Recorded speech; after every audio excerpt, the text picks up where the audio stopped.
अगर किसी को ट्रिगर हो गया है तो फिर तुरंत में क्या सिम्टम्स दिखाई देते हैं अगर एलर्जी का कोई अटैक आ गया है तो? स्नीजिंग शुरू हो सकती है, ठीक है, वीजिंग शुरू हो सकती है, चेहरे पे स्वेलिंग आ सकती है, वॉइस चेंज हो सकती है। वीजिंग शुरू होने का मतलब है साथ में सांस फूलने लगेगी। एलर्जी की वजह से स्वेलिंग आने लगती है तो एयरवे सिकुड़ने लगती है। तो जब विंड पाइप सिकुड़ने लगता है तो उसमें विस्लिंग जैसी साउंड्स आती हैं। I can mimic. तो अगर किसी को समझना हो कि एलर्जी होने का एग्जैक्ट रूट कॉज क्या होता है तो फिर आप उसे कैसे बताएंगे? ज़्यादातर एलर्जीज फैमिली में रहती हैं, मतलब फैमिली हिस्ट्री में चल वो रही फैमिली है तो हिस्ट्री में आपको भी चलती होगी। है। जी। सेकेंडली एनवायरमेंटल फैक्टर्स जो है वो, तो लोग भी यही सोचते हैं कि अगर किसी को कोई एलर्जी डेवलप हो गई है तो किसी चीज में छींक आ रही है तो ये एलर्जी का साइन है। इसके अलावा और कौन कौन से सिम्टम्स होते हैं? नेजल सिम्टम्स हैं, जैसे रनिंग नोज की बात की हमने, ब्लॉक नोज की बात की, स्नीजिंग की बात की और हेडेक की बात की।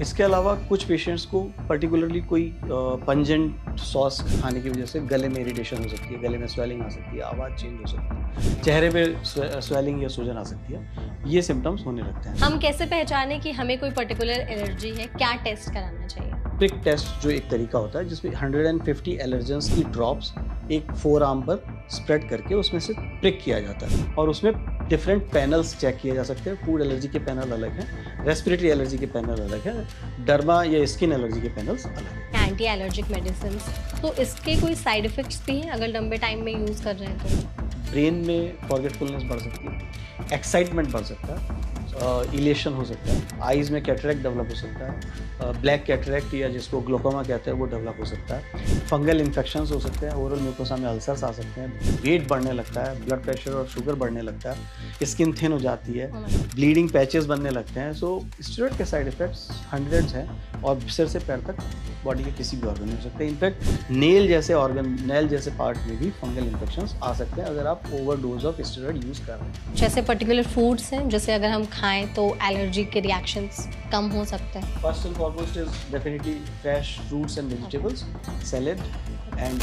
अगर इस टाइम पर कोई सफिशिएंट चीजें नहीं कर पाए लेट सपोज, तो फिर वर्स्ट सिनेरियो में क्या हो सकता है? वर्स्ट केस सिनेरियो में अगर ऑक्सीजन तेजी से नीचे गिर रहा है तो पेशेंट की जान को खतरा हो सकता है, डेथ हो सकती है, डेथ हो सकती है। सिर्फ एलर्जी अटैक की वजह से? यस।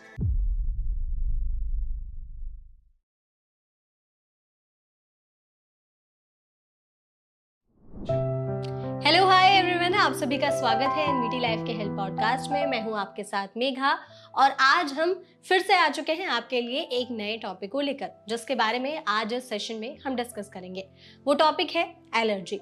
आई नो इसका नाम सुनते ही आप लोगों के दिमाग में तमाम तरह की एलर्जीज आ गई होंगी, स्किन एलर्जी, फूड एलर्जीज और बहुत सारी चीजें।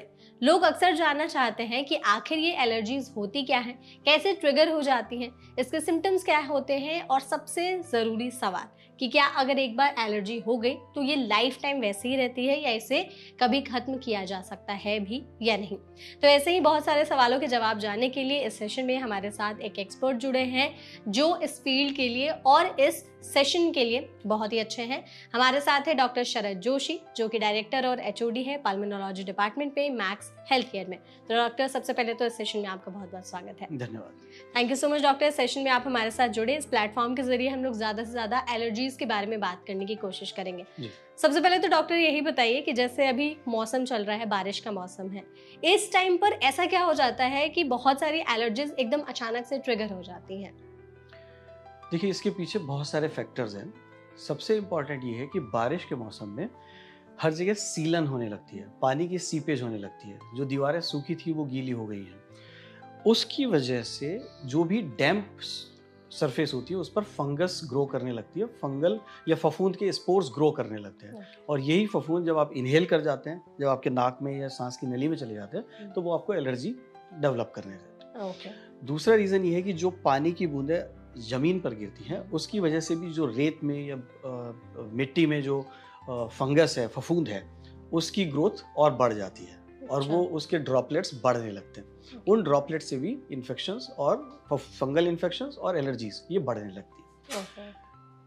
तीसरा, हवा की नमी की वजह से जो एलर्जिक पेशेंट्स हैं उनकी नाक ब्लॉक होने लगती है, नाक की म्यूकोसा स्वेल होने लगती है, साइनोसाइटिस या नेजल एलर्जीज बढ़ने लगती है। तो जो टेम्परेचर है और जो नमी है, इन दो वजहों से इस मौसम में रेस्पिरेटरी प्रॉब्लम्स, एलर्जी प्रॉब्लम्स बढ़ने लगती हैं। ओके, तो अगर किसी को समझना हो कि एलर्जी होने का एग्जैक्ट रूट कॉज क्या होता है, तो फिर आप उसे कैसे बताएंगे?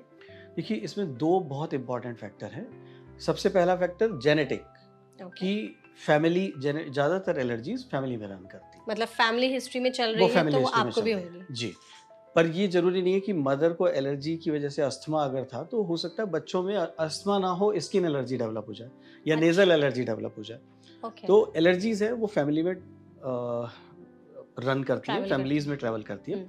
सेकेंडली एनवायरमेंटल फैक्टर्स जो है वो उसमें बहुत इंपॉर्टेंट रोल प्ले करते हैं। ठीक है, तो अगर हम जैसे दिल्ली एनसीआर की अगर हम बात हाँ, करें तो क्योंकि पॉल्यूशन लेवल्स बहुत हाई होते ज़्यादा हैं, तो इस वजह से एलर्जीज भी बहुत ज़्यादा हाई होती हैं। है, ओके, तो एक बेबी के बर्थ के बाद हम्म, अगर किसी बच्चे को लो इम्यूनिटी की वजह से या किसी भी एनवायरमेंटल फैक्टर्स की वजह से रिपीटेडली वायरल इन्फेक्शंस अगर होते हैं, ओके, तो उसकी बॉडी की डिफेंस का डेविएशन इस तरह से होता है कि वो ओवर रिएक्ट करने लगता है या एलर्जिक हो जाता है और हाइपर सेंसिटिविटी शो करता है। ओके, अगर बर्थ के बाद इन्फेक्शंस कम हैं हम्म, और या बैक्टीरियल इन्फेक्शंस है, तो इम्यूनिटी का डेवलपमेंट इस तरह से होता है कि वो आपकी डिफेंस को क्रिएट करती है, एलर्जीज को क्रिएट नहीं करती। अच्छा, ओके, तो ये इस हिसाब से वर्क भी तो करता है जेनेटिक बेसिकली। फैक्टर्स है, बर्थ के बाद वाले फैक्टर्स है और एनवायरमेंटल फैक्टर्स है जो डिसाइड करती है कि कितनी एलर्जीज होंगी, किस किस को एलर्जीज डेवलप हो सकती है। ओके, अच्छा, टाइप्स ऑफ एलर्जीज भी होती हैं? टाइप ऑफ एलर्जीज देखिए इन्वॉल्वमेंट ऑफ ऑर्गन पे डिपेंड करता है। जैसे रेस्पिरेटरी एलर्जीज में अगर नेजल एलर्जीज हैं तो किसी भी पर्टिकुलर एक्सपोजर पे या पोलन्स पे या फूल आने पे या किसी जैसे ऑटम में स्पेशली पत्ते झड़ने पे कुछ लोगों को स्नीजिंग शुरू होने लगती है, ठीक है, रिकरेंट स्नीजिंग होती है, हेडेक होने लगते हैं, रनिंग नोज होता है, ब्लॉक नोज होता है, इस तरह के अच्छा, सिम्टम्स आते हैं। ठीक यार और सीवियर रेस्पिरेटरी एलर्जीज में जब लंग्स इन्वॉल्व होने लगते हैं तो अस्थमा डेवलप होता है, सांस की नलियाँ सिकुड़ने लगती हैं, उनमें स्वेलिंग आने लगती है, है, ओके, उसकी वजह से सांस की तकलीफ बढ़ती है। ठीक है, कुछ लोगों को स्किन एलर्जीज होती हैं, जैसे अगर उनके आप सोप का ब्रांड या उनके शैम्पू का ब्रांड अगर आप चेंज कर देंगे तो उससे रिएक्शंस होने लगेंगे। ओके, कभी कभी स्पेशली कोविड के बाद जो हमने बहुत ही फ्रिक्वेंटली देखा, कोविड के दौरान जब कॉस्मेटिक्स यूज नहीं हुए और कोविड खत्म होने के बाद, लॉकडाउन खत्म होने के बाद वो एक्सपायर्ड कॉस्मेटिक्स जब यूज किए लोगों ने तो उससे एलर्जी और रिएक्शंस होने लगी। होने लगा, ओके, फूड एलर्जीज अलग से होती है, स्पेशली मोस्ट इंपॉर्टेंट जो बहुत ही कॉमन फूड एलर्जीज हैं जैसे सी फूड एलर्जी, हाँ, वो बहुत सीवियर फॉर्म में होती हैं। तो जिन इंसानों को, जिन लोगों को, जिन इंडिविजुअल्स को सी फूड एलर्जी है, फिश से या प्रॉन से या किसी और पर्टिकुलर चीज़ से, तो वो बहुत सीवियर होती हैं, उसमें किसी भी ऑर्गन का इन्वॉल्वमेंट हो सकता है। किसी भी ऑर्गन एज इन वो फूड एलर्जी है, ठीक है, बट सांस की नलियों में भी उससे सिकुड़न आ सकती है। अच्छा, और वो फूड एलर्जी, सी फूड के कंजम्पशन से इतनी सीवियर एलर्जीज हो सकती है कि पेशेंट का ऑक्सीजन कम हो जाए, पेशेंट को वेंटिलेटर तक की जरूरत पड़े। और वो सीवियर, मोस्ट सीवियर फॉर्म जो एलर्जी होती है उसको हम एनाफाइलेक्सिस कहते हैं, जो डेंजरस हो सकती है। ओके, अब रिसेंटली अभी आपने सुना होगा, एक इनफैक्ट राजस्थान में भी एक हेल्थ मिनिस्टर हुए हैं, उनको बी स्टिंग से हाइपर सेंसिटिविटी की एलर्जी थी। बी तो स्टिंग्स, मतलब अगर मधुमक्खी उन्हें काट लेगी हाँ, तो ओवर रिएक्शंस की वजह से, हाइपर सेंसिटिविटी टाइप 1 की वजह से उनकी जान को खतरा भी हो सकता है। अच्छा, तो उनको खुद को प्रोटेक्ट करना है यस, कि इस तरह के मधुमक्खी उन्हें पेशेंट्स ना को, काटे। इस तरह के पेशेंट्स को एड्रेनालिन करके एक ड्रग होती है, उसके इंजेक्शंस कैरी करके चलना पड़ता है। अच्छा, तो अगर इन सच काट ले तो फिर जी। उन्हें फिर से लगाना वो पड़ेगा इंजेक्शन लगा के अपनी जान को बचा सकते हैं। ओके, तो मतलब ये इतनी सारी सीवियर एलर्जीज हो सकती हैं। आज तो हम लोग खैर रेस्पिरेटरी एलर्जीज पर ही बात करेंगे। तो एक चीज़ बताइए कि आपने जैसे कहा कि स्नीजिंग जो है एक कॉमन सिम्टम है, तो लोग भी यही सोचते हैं कि अगर किसी को कोई एलर्जी डेवलप हो गई है तो किसी चीज़ में छींक आ रही है तो ये एलर्जी का साइन है। इसके अलावा और कौन कौन से सिम्टम्स होते हैं? स्पेशली रेस्पिरेटरी एलर्जीज में नेजल सिम्टम्स हैं, जैसे रनिंग नोज की बात ठीक की है, हमने, ब्लॉक नोज की बात की, स्नीजिंग की बात की और हेडेक की बात की। ठीक है, इसके अलावा कुछ पेशेंट्स को पर्टिकुलरली कोई पंजेंट सॉस खाने की वजह से गले में इरिटेशन हो सकती है, गले में स्वेलिंग आ सकती है, आवाज़ चेंज हो सकती है, चेहरे पे स्वेलिंग या सूजन आ सकती है। ओके, ये सिम्टम्स होने लगते हैं। कन्फ्यूजन वहाँ होता है जहाँ एक वायरल इन्फेक्शन की वजह से हाँ। सिमिलर अटैक होने लगते हैं। एग्जैक्टली, वो टेम्परेरी है और वो रिकरेंट नहीं होता। वो तब होगा जब किसी वायरल इन्फेक्शन में आप ग्रसित हो जाएंगे तो आपको इस तरह के अपर रेस्पिरेटरी सिम्टम्स आने लगेंगे। जो एलर्जिक पेशेंट्स हैं उनका पर्टिकुलरली एक जो रिलेशन होगा वो एक पर्टिकुलर एक्सपोजर पे होगा कि इस एक्सपोजर पे ही ये स्नीजिंग होती है, या पर्टिकुलर परफ्यूम यूज़ करने पे होता है, या पर्टिकुलरली स्टोर में अलमीरा ओपन करता हूँ तो स्नीजिंग होती है, या डस्टिंग अगर मेड करके जाती है तो स्नीजिंग होने लगती है। अच्छा, तो उस तरह की वो कोरिलेशन आप एस्टैब्लिश कर सकते हैं कि ये एलर्जिक सिम्टम्स हैं या ये वायरल इन्फेक्शन के सिम्टम्स हैं। ठीक है, मतलब अगर डिफ्रेंशिएट करना होगा तो ये चीज़ें देखनी चाहिए। तो डॉक्टर, जैसे आप तो इतने सारे पेशेंट्स डील करते हैं, आपके पास आते हैं, तो वो मोस्टली कौन से कॉमन एलर्जीज लेकर के आते हैं कि उन्हें किस पर्टिकुलर चीज़ से एलर्जी ज़्यादा है, जो आपको भी सुनने देखने को मिलता है? बहुत सारे पेशेंट्स ऐसे हैं जिनकी एलर्जी कंट्रोल करने के लिए या अस्थमा वाले सिम्टम्स कंट्रोल करने के लिए हमें बहुत सारी मेडिसिन यूज़ करनी पड़ती हैं, और फाइनली ये होता है कि इन पेशेंट्स को हमें एलर्जिक टेस्टिंग करनी पड़ती है ताकि ये पता लगे कि कौन कौन से एलर्जेंस हैं। सो टिपिकली रेस्पिरेटरी पेशेंट्स में हम 150 different type of allergens check करते हैं। मतलब 150 चीज़ों से उनको एलर्जी है कि नहीं है? हाँ, ये टेस्ट किया जाता है, ये ठीक चेक है। किया जाता है। Okay. वो आप ब्लड से भी कर सकते हैं टेस्ट करके, या प्रिक टेस्ट होता है जिसमें उस पर्टिकुलर एलर्जन की ड्रॉप के थ्रू प्रिक करके या नीडल चुभा के रिएक्शंस देखी जाती हैं। तो एक बार इसको थोड़ा और इलाबोरेट करके बताइएगा कि एलर्जी टेस्ट एग्जैक्टली कैसे किया है, मतलब कैसे पहचाने कि हमें कोई एलर्जी है? एलर्जिक टेस्ट पे मैं फिर से आऊँगा। पहले आपका जो सवाल है हाँ, कि कॉमन क्या है, सबसे कॉमन एलर्जीज जो हैं वो है डस्ट, धूल, dust mite, cockroach, yes, animal डेंडर्स।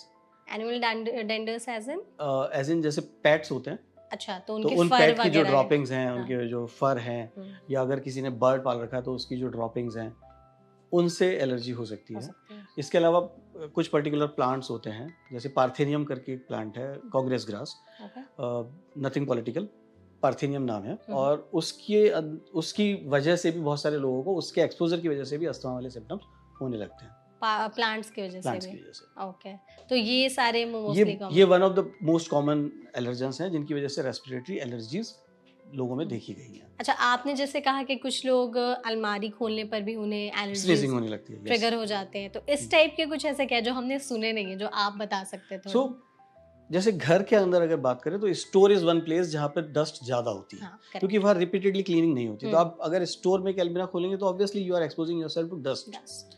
तो आपको जैसे ही डस्ट उड़ेगी आप तुरंत छींकने लगेंगे, खांसने लगेंगे। तो ऐसा भी है क्या कि आउटडोर तो एक फैक्टर है कि आपकी एलर्जी जो है वो डेवलप हो सकती है, जैसे डस्ट हो गए या प्लांट्स हो गए, इंडोर में भी ऐसे कुछ है कि हमारे घरों में भी बहुत सारे एलर्जेंस हैं, बहुत सारे केमिकल्स हैं जो रेस्पिरेटरी कंप्लेंट्स को, रेस्पिरेटरी प्रॉब्लम्स को और एलर्जीज को बढ़ा सकते हैं, ट्रिगर कर सकते हैं। जैसे कॉमनली हम एरोमेटिक कंपाउंड्स जो यूज करते हैं, स्पेशली फॉर फ्लोर क्लीनिंग जो लिक्विड्स होते हैं, तो उनमें एरोमा होती है एक डिफरेंट तरह, और वो एरोमेटिक कंपाउंड्स है जो डायरेक्ट लिक्विड से गैस फॉर्म में कन्वर्ट हो जाता है। आप जैसे ही इनहेल करते हैं आपको स्नीजिंग होने लगती है। ओके, तो ये भी एक हो सकता है। ये बहुत सारे, जैसे कुछ घरों में ये होता है कि आपने पेस्ट कंट्रोल करवाया और उसके बाद आपको एलर्जीज डेवलप हो गई, तो वो किसी भी तरह के केमिकल एक्सपोजर पे ऐसा हो सकता है। तो केमिकल एक्सपोजर की वजह से भी एलर्जीज जो है वो डेवलप हो सकती हैं।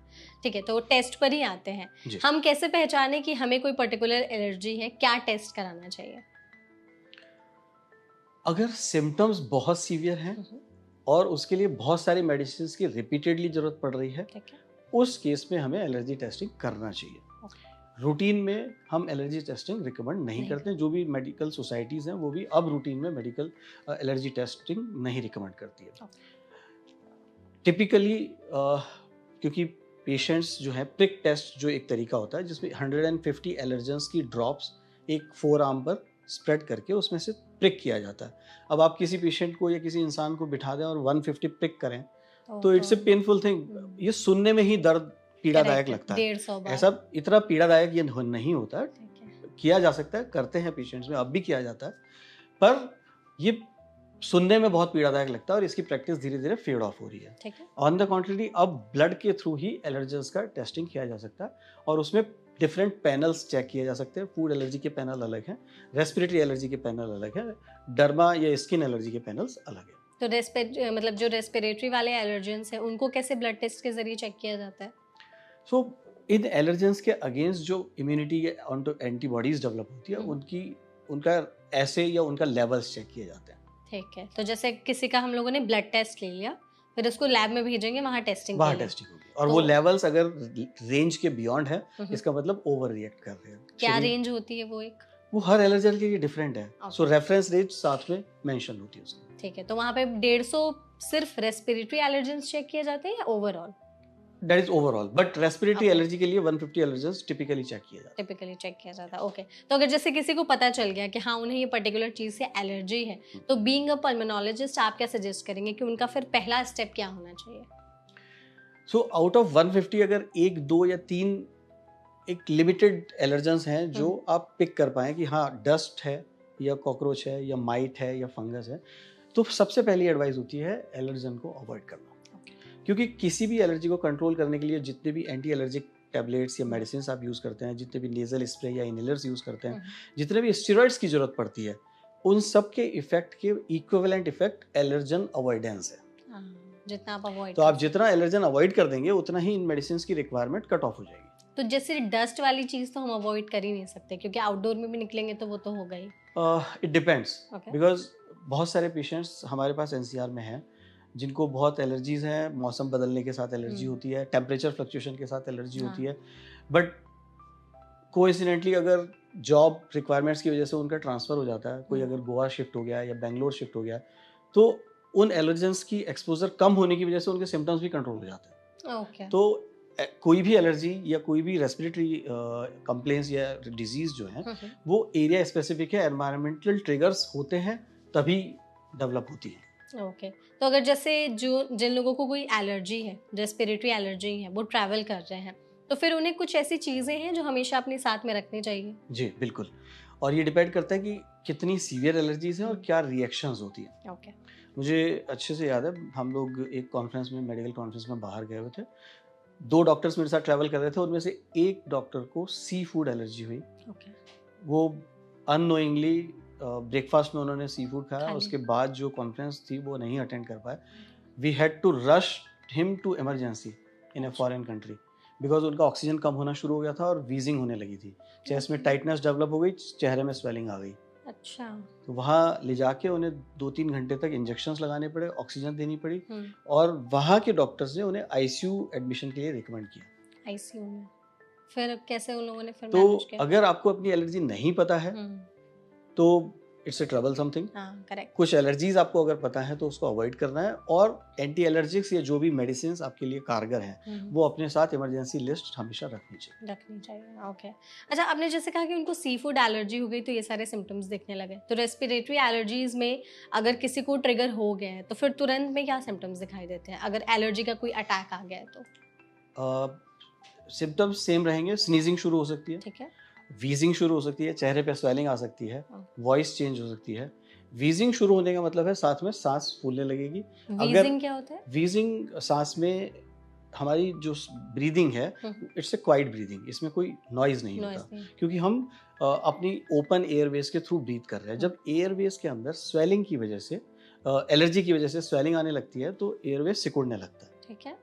तो जब विंड पाइप सिकुड़ने लगता है तो उसमें विस्लिंग जैसी साउंड्स आती हैं। I can mimic.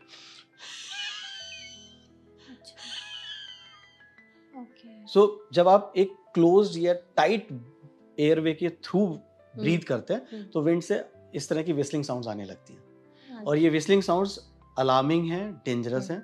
अगर ये बढ़ रहा है तो इसको तुरंत एड्रेस करना चाहिए। It's a medical emergency. अगर इस टाइम पर कोई सफिशिएंट चीजें नहीं कर पाए, लेट्स सपोज, तो फिर वर्स्ट सिनेरियो में क्या हो सकता है? वर्स्ट केस सिनेरियो में अगर ऑक्सीजन तेजी से नीचे गिर रहा है तो पेशेंट की जान को खतरा हो सकता है, डेथ हो सकती है।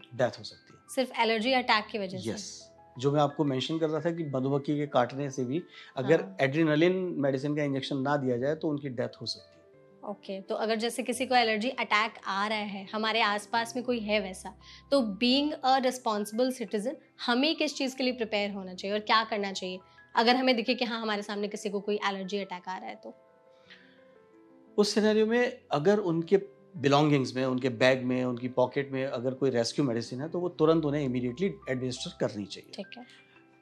एक ऐसे एनवायरनमेंट में रख लेना चाहिए जिससे उनका एक्सपोजर कम हो। मान लीजिए वो किसी पार्क में है या किसी पोलन की वजह से या किसी फ्लावर की वजह से उनको ये एलर्जी हुई है, तो हमें उस एक्सपोजर से दूर कर लेना चाहिए। या कुछ पेशेंट्स होते हैं कहीं कचरा जल रहा है या कोई चीज़ जल रही है और उस धुआं से भी एलर्जी हुई, तो आपको उस एक्सपोजर से, उस इंजुरी से दूर ले जाना है। एक प्रॉपर वेंटिलेटेड हेल्दी एनवायरनमेंट में शिफ्ट कर लेना है ताकि उनका एलर्जी ट्रिगर कंट्रोल किया जा सके। ट्रिगर कंट्रोल होगा तो सिम्टम्स भी कंट्रोल होने लगेंगे। ओके। और फिर अगर हॉस्पिटल ले जाने की नौबत पड़ी है तो इमीडिएटली इमरजेंसी नंबर डायल करके एम्बुलेंस कॉल करनी चाहिए। बिकॉज अगर रेस्पिरेटरी एलर्जीज हैं तो सबसे पहले वीजिंग होगी, सांस की नलियों में सिकुड़न आएगी, पेशेंट का ऑक्सीजन गिरने लगेगा, which is life and death. तो अगर पेशेंट का ऑक्सीजन नीचे कम होने की नौबत आ गई है तो अनडाउटेडली एम्बुलेंस कॉल करके उन्हें इमरजेंसी या आईसीयू में शिफ्ट करना पड़ेगा। ओके। अच्छा, तो अगर कोई पर्सन आपके पास ऐसे सिचुएशन में आता है, फिर आप लोग कैसे डील करते हैं उनके साथ, तुरंत उनको बैक टू नॉर्मल लाने में? सो इट डिपेंड्स कि किस सीवियरिटी में पेशेंट आया। अगर बहुत सीवियर कंडीशन होती है, ऑक्सीजन भी कम है, पेशेंट का पल्स भी फीबल हो रहा है या ब्लड प्रेशर भी अगर उसकी वजह से गिरने लग गया, तो इसमें रेस्क्यू रेजिम यूज़ करनी पड़ेगी। आपको हाई डोज स्टेरॉइड शुरू करने पड़ेंगे, आईवी फ्लूइड्स या ग्लूकोज सलाइन जो है वो डेफिनेटली चढ़ाना एडमिनिस्टर करना पड़ेगा तुरंत। और इसके अलावा anti allergic medicine injectable form में देनी होंगी, साथ ही साथ एयरवे को ओपन करने के लिए बहुत सारी मेडिसिन नेबुलाइज फॉर्म में, इनहेल्ड फॉर्म में देनी पड़ती हैं। अच्छा। तो वो पेशेंट अपनी ब्रेथ के साथ उनको इनहेल करता है ताकि एयरवे के अंदर जो इन्फ्लेमेशन हुआ है, एयरवे के अंदर जो स्वेलिंग हुई है, उसको कंट्रोल किया जा सके लोकल एप्लीकेशन ऑफ मेडिकेशन से। ओके। अच्छा डॉक्टर, जैसे मेडिसिन जो ली जाती हैं एंटी एलर्जिक मेडिसिन, तो इसके कोई साइड इफेक्ट्स भी हैं अगर लंबे टाइम में यूज़ कर रहे हैं तो? देखिए, जब एक टाइम ऐसा भी था जब नेजल एलर्जी के लिए, रेस्पिरेटरी एलर्जी के लिए और अस्थमा के लिए सिर्फ टैबलेट्स ही अवेलेबल होती थी या इंजेक्शंस होते थे। थैंकफुली मेडिकल साइंस की डेवलपमेंट के साथ में बहुत सारी मेडिसिन अब इनहेल्ड फॉर्म में अवेलेबल है, इनहेलर जैसे, इनहेलर्स की तरह। सो इनहेल्ड मेडिसिन जो है वो इनहेलर्स हो सकते हैं, प्रेशर्ड इनहेलर्स, या ड्राई पाउडर इनहेलर्स हो सकते हैं, या नेबुलाइजेशन फॉर्म में हो सकते हैं। इसी तरह से नेजल एलर्जीज के लिए नेजल स्प्रे आते हैं। पहले ये मेडिसिन ओरल फॉर्म में लेनी पड़ती थी तो उनके सिस्टमिक साइड इफेक्ट्स बहुत होते थे। अगर पेशेंट को स्टेरॉइड की जरूरत है और आप रिपीटेडली ओरल स्टेरॉइड्स लेते रहेंगे तो उसके सिस्टमिक साइड इफेक्ट सर से पैर तक किसी भी ऑर्गन पर हो सकते हैं। ओके, और क्या हो सकते हैं पॉसिबली? जब आप सिस्टमिक स्टेरॉइड्स की बात कर रहे हैं तो ब्रेन में फॉरगेटफुलनेस बढ़ सकती है, एक्साइटमेंट बढ़ सकता है, इलेशन हो सकता है, आईज में कैटरेक्ट डेवलप हो सकता है, ब्लैक कैटरेक्ट या जिसको ग्लोकोमा कहते हैं वो डेवलप हो सकता है, फंगल इन्फेक्शंस हो सकते हैं, ओरल म्यूकोसा में अल्सर्स आ सकते हैं, वेट बढ़ने लगता है, ब्लड प्रेशर और शुगर बढ़ने लगता है, स्किन थिन हो जाती है, ब्लीडिंग पैचेस बनने लगते हैं। सो स्टेरॉइड के साइड इफेक्ट्स हंड्रेड्स हैं और सिर से पैर तक बॉडी के किसी भी ऑर्गन में हो सकते हैं। इनफैक्ट नेल जैसे ऑर्गन, नेल जैसे पार्ट में भी फंगल इन्फेक्शंस आ सकते हैं अगर आप ओवरडोज ऑफ स्टेरॉइड यूज कर रहे हैं। तो थैंकफुली जो इनहेल्ड ड्रग्स हैं, इनहेल चाहे नेजल स्प्रे में आप स्टेरॉइड डाल रहे हैं, चाहे नेबुलाइजेशन में आप स्टेरॉइड यूज कर रहे हैं, उनके दो एडवांटेजेस हैं कि वो मेडिसिन लोकली जहां एक्ट कर रहा है वहां एडमिनिस्टर की जा रही है, तो उसके सिस्टमिक साइड इफेक्ट्स नहीं है, वो बॉडी के और दूसरे ऑर्गन्स में नहीं जा रहा है। सेकेंडली उसकी डोजेज ओरल डोजेस से या इंजेक्टेबल डोजेस से बहुत बहुत कम होती है, 1/10 1/20 रेशो में होती है। Okay. तो आपने डोज, ओवरऑल डोज कम कर दिया है, साथ ही साथ आपने लोकल एप्लीकेशन कर दिया, तो सिस्टमिक साइड इफेक्ट्स कम हो जाते हैं। ठीक है। तो आपने जैसे मेडिसिन के अलावा जो चीज़ें बताई, एक बार और बताइएगा कि अगर मतलब किसी को एलर्जी है तो दवाइयों के अलावा उनके पास और क्या क्या ऑप्शंस हैं ट्रीटमेंट के लिए? फर्स्ट एंड फॉरमोस्ट, आपको रेस्पिरेटरी एलर्जीज हो, चाहे स्किन एलर्जीज हो, चाहे फूड एलर्जीज हो, avoid your allergen, that's the first thing. ठीक है। जब तक एलर्जन एक्सपोजर नहीं होगा, डिजीज प्रोग्रेस नहीं करेगी, it will not trouble you. अगर एलर्जीज डेवलप हुई है, then one most important thing is life saving is medicine. आप अपनी मेडिसिन को इग्नोर नहीं कर सकते। किसी जैसे अगर आपको पता है कि एक पर्टिकुलर सीजन में स्पेशली अस्थमेटिक्स जो होते हैं उनमें 2 पीक्स होती हैं सीजन चेंज होने पे, जैसे मार्च अप्रैल में या अक्टूबर नवंबर में मैक्सिमम ट्रिगर्स होते हैं, जिस समय फसल कटने लगती है, जिस समय घास जलाई जाती है। तो इस तरह के पेशेंट्स में उस पर्टिकुलर सीजन में ज़्यादा ट्रिगर्स होते हैं, उन ट्रिगर्स को अवॉइड करना और अपनी मेडिसिन को मोर रेगुलरली लेना है, ताकि एपिसोड्स ना हो, ब्रेक थ्रू एपिसोड्स ना हो और आपको रेस्क्यू मेडिसिन की जरूरत ना पड़े। ओके। तो जैसे आपने नेबुलाइजर्स की बात की या नेजल स्प्रेज की बात की, तो इसके बारे में भी थोड़ा बताइए कि आज के समय में ये कितने इफेक्टिव हैं, मतलब जो लोग एलर्जिक हैं उनके यूज के लिए। ये बात आम इंसान को, आम जनता को बहुत अच्छे से समझ रही है। बहुत सारे लोगों में एक मेंटल ब्लॉक है, सर सारी टैबलेट्स दे दीजिए, इनहेलर कोई नहीं लेंगे। ये एक मेंटल ब्लॉक है, लोगों को ये समझना पड़ेगा। Inhalers are best for them. किसी भी एलर्जिक, अस्थमा, राइनाइटिस के पेशेंट्स के लिए नेजल स्प्रे या इनहेल्ड मेडिसिन, चाहे वो ड्राई पाउडर हो, चाहे वो इनहेलर हो, चाहे वो नेबुलाइजेशन हो, इज़ द बेस्ट मेडिसिन। उसमें दवा की मात्रा कम है, उसमें दवा के साइड इफ़ेक्ट्स कम हैं और उसकी इफेक्टिवनेस बहुत अच्छी है। तो ये इंपॉर्टेंट है कि आप टैबलेट्स को अवॉइड करें और इनहेल्ड डिवाइसेस को नेबुलाइजेशन को, इनहेलर को या ड्राई पाउडर इनहेलर्स को या नेजल स्प्रेस को कंटिन्यू करें। बट लोगों में आई थिंक ये स्टिग्मा और टैबू है कि हमें अस्थमा है तभी हम ये यूज कर रहे हैं, या कोई बहुत बड़ी बीमारी हो गई है। Actually this is very unfortunate. लोगों को ये समझना चाहिए कि साइंस के डेवलपमेंट के साथ ये दवाइयाँ डेवलप की गई हैं। एग्जैक्टली। मैं एग्जांपल के लिए बताऊंगा आपको, अस्थलिन करके एक दवा आती थी which is very very cheap, बहुत ही सस्ती दवा है। टैबलेट और अस्थमा के सिम्टम्स कंट्रोल करने के लिए बहुत अच्छी दवा है। पर वो टैबलेट 4 मिलीग्राम की टैबलेट अगर आप दिन में 3 बार यूज कर रहे हैं तो आपको ट्रेमर्स होने लगेंगे, आपको टेकीकार्डिया होने लगेगा, पैल्पिटेशंस होंगे, हार्ट रेट आपका 130 से ऊपर चला जाएगा। अच्छा।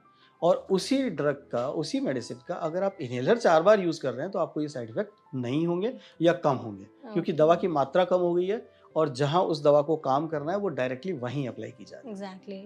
तो ये साइंस के डेवलपमेंट से बेटर मेडिसिन बनाई गई हैं। तो इसके साथ कोई टैबू या कोई स्टिग्मा अटैच करने का कोई मतलब नहीं बनता। करेक्ट।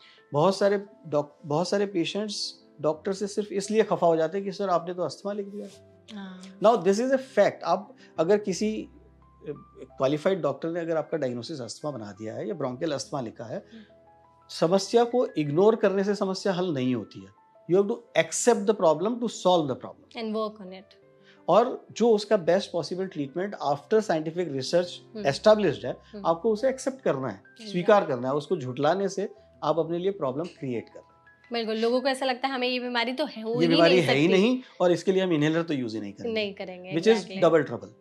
एग्जैक्टली। अच्छा, अस्थमा की बात हो रही है तो ये भी बताइए कि कोई भी एलर्जी अस्थमा में कब डेवलप हो जाती है और उसमें वो सिनेरियो में क्या हो सकता है?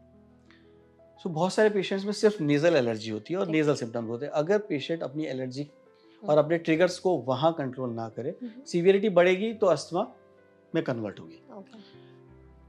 सो बहुत सारे पेशेंट्स में एलर्जी किसी और तरह से मैनिफेस्ट कर सकती है। कुछ पेशेंट्स में वो रेस्पिरेटरी एयरवेज में मैनिफेस्ट करती है। जब वो एयरवे मैनिफेस्ट करती है तो वो अस्थमा बन जाता है। बट अगर आप ट्रिगर्स को कंट्रोल नहीं करेंगे और अर्ली इंटरवेंशन नहीं करेंगे, अर्ली ट्रीटमेंट नहीं लेंगे, तो डेफिनेटली अस्थमा भी होगा और सीवियर फॉर्म में भी कन्वर्ट होगा। ओके। तो कोई एज ग्रुप है जिसमें एलर्जीज जो है वो ज़्यादा डेवलप होती है? टिपिकली यंग एज में, यंग पॉपुलेशन में ज़्यादा होता है, बट एडल्ट ऑनसेट अस्थमा भी होता है, एडल्ट ऑनसेट एलर्जीज भी होती हैं। जैसे एक एग्जांपल मैं दूंगा कि बहुत सारे पेशेंट्स को कभी डायबिटीज़ नहीं था, कोविड इन्फेक्शन के बाद उनमें डायबिटीज़ डेवलप हुआ। उसके 2 फैक्टर थे। एक, over use of steroid during Covid, उससे भी पेशेंट्स को डायबिटीज डेवलप हुआ। सेकेंडली, किसी भी तरह का वायरस, जैसे कोविड एक वायरस था, इसी तरह से कोई भी और वायरस जब शरीर में जाता है तो वो आपकी बॉडी की डिफेंस या इम्यूनिटी में कुछ स्ट्रक्चरल चेंजेस कर देता है, जिससे आपकी रिएक्शन एबनॉर्मल हो जाती है। आप एलर्जिक पहले नहीं थे, बाद में डेवलप हो जाता है। अच्छा, ऐसा भी होता है? सो वायरल इन्फेक्शंस के बाद इस तरह की प्रॉब्लम्स बढ़ जाती है। तो डॉक्टर, जो ऐसे वायरसेस होते हैं, आपने कहा थोड़ी सी हमारी इम्यूनिटी को हिला देते हैं, जिसकी वजह से ये सारे विद टाइम डेवलप हो सकते हैं, जो भी एलर्जीज हैं। तो कोई एलर्जी हो रही है, इसमें हमारी फिर इम्यूनिटी का कितना रोल है? ऐसा है कि इम्यूनिटी जितनी कम होती, एलर्जी का रिस्क उतना बढ़ता है हमारे शरीर में? ऑन द कॉन्ट्ररी, ओके, जो हमारी इम्यूनिटी है, ये बॉडी डिफेंस है, ये डबल एज स्वॉर्ड है। ओके। तो जब इम्यूनिटी कम होने लगती है किसी भी इंसान के शरीर में, अगर इम्यूनिटी कम होगी तो रिपीटेड इन्फेक्शंस होंगे, वायरस, बैक्टीरिया, फंगस अटैक करेंगे और आप इन वजह से बीमार हो जाएंगे। ठीक है। जब इम्यूनिटी ओवर रिएक्ट करती है, तब आप एबनॉर्मल रिएक्शन या एलर्जिक रिएक्शन शो करते हैं। मतलब इम्यूनिटी ज्यादा है? यस। तो डिफेंस आपका ओवर रिएक्ट कर रहा है। ये कैसे समझेंगे? देखिए, इस तरह से समझना है। जैसे एक बहुत ही लेमैन एग्जांपल मैं अपने पेशेंट्स को देता हूँ। घर में एक सब्जी बनी है, 5 लोग उसे बहुत अच्छे से टेस्टी बता के खा रहे हैं, किसी एक इंसान को वो स्पाइसी ज्यादा लग रही है। This is your over reaction या ओवर सेंसिटिविटी टुवर्ड्स समथिंग। बिल्कुल ऐसे ही एलर्जी में, सेम घर में, एक ही घर में, सेम फैमिली के अंदर एक इंसान नई चादर, मतलब पुरानी चादर निकाल के ओढ़ेगा और छींकने लगेगा, बाकी सारी फैमिली आराम से सो रही है, उन्हें कोई तकलीफ नहीं। तो ये जब बॉडी डिफेंस या इम्यूनिटी कम होती है तो इन्फेक्शंस होने लगते हैं। जब इम्यूनिटी ओवर रिएक्ट करती है तो एलर्जीज डेवलप होती है या हाइपर सेंसिटिविटी डेवलप होती है। तो your body is overreacting to something. Okay, तो ऐसा है। तो इसलिए एलर्जी एक, या इम्यूनिटी जो है वो एक डबल एज स्वॉर्ड है। कम होगी तो इन्फेक्शंस होंगे, ओवर एक्टिव होगी तो एलर्जीज डेवलप होगी। बैलेंस पे फिर रखने के लिए हम क्या करें? ये बैलेंस जो है ये शरीर में हर चीज के लिए रिक्वायर्ड है। जैसे कि अगर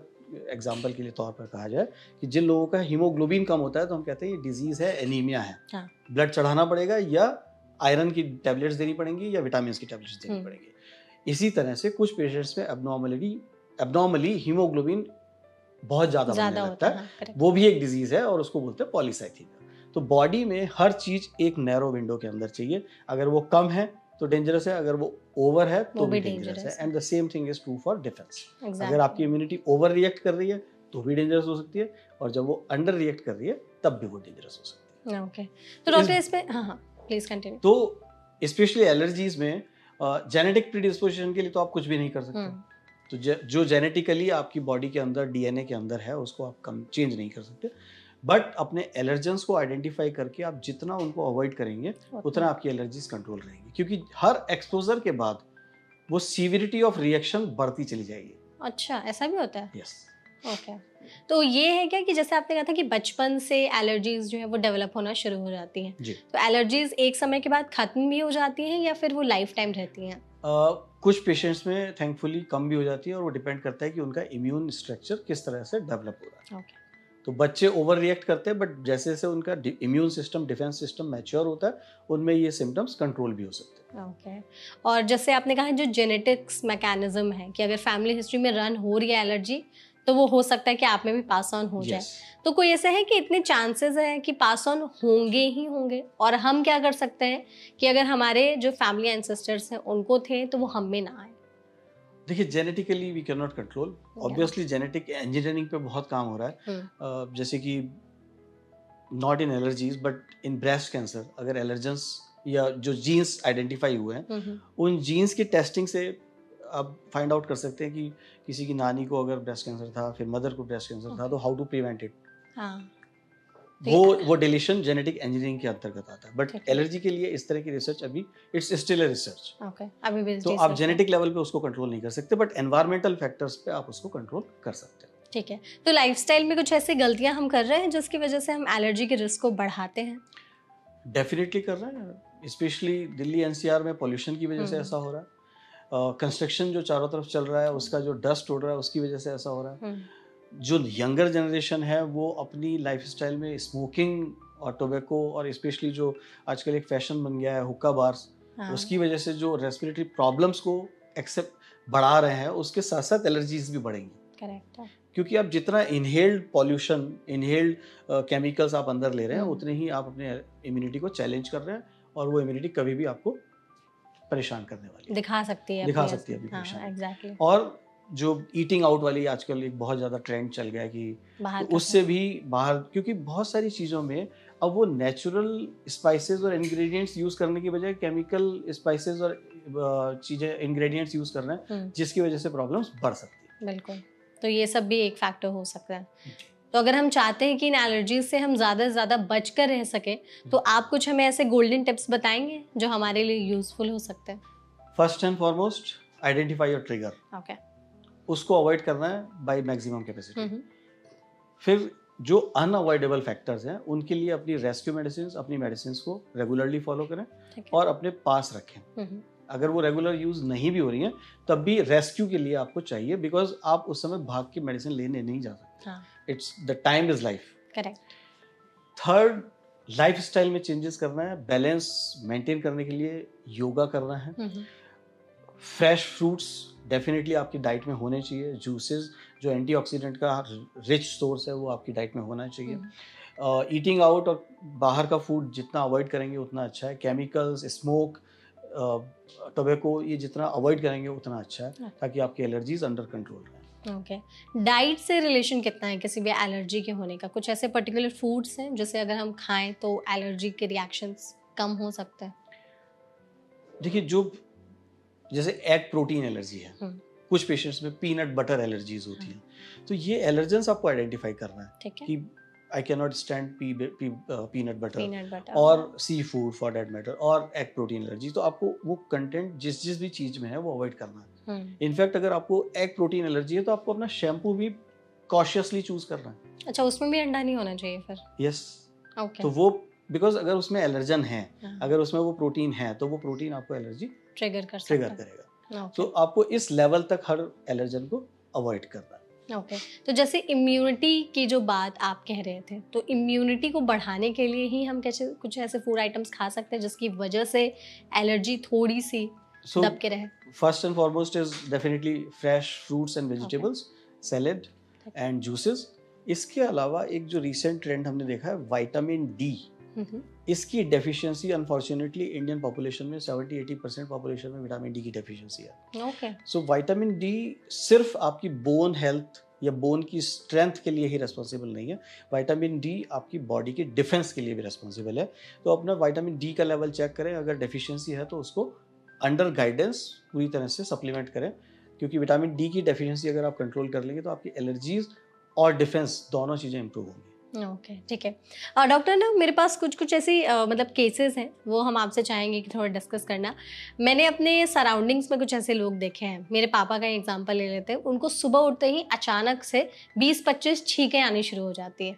तो ये फिर किस चीज़ का एक एलर्जी ट्रिगर हो सकता है सुबह उठते सहित? इसमें एक चीज़ हो सकती है कि नाक की कैविटी, जो नेजल कैविटी है, इसके साथ में कुछ साइनसेस हैं। ओके वो जो स्कल है हमारा, उसमें बोन में कुछ चैम्बर्स होते हैं छोटे छोटे से, ठीक है। जो एयर कंडीशनिंग का काम करते हैं। ओके और वो फिल्टर्स की तरह चोक हो जाते हैं। ठीक है।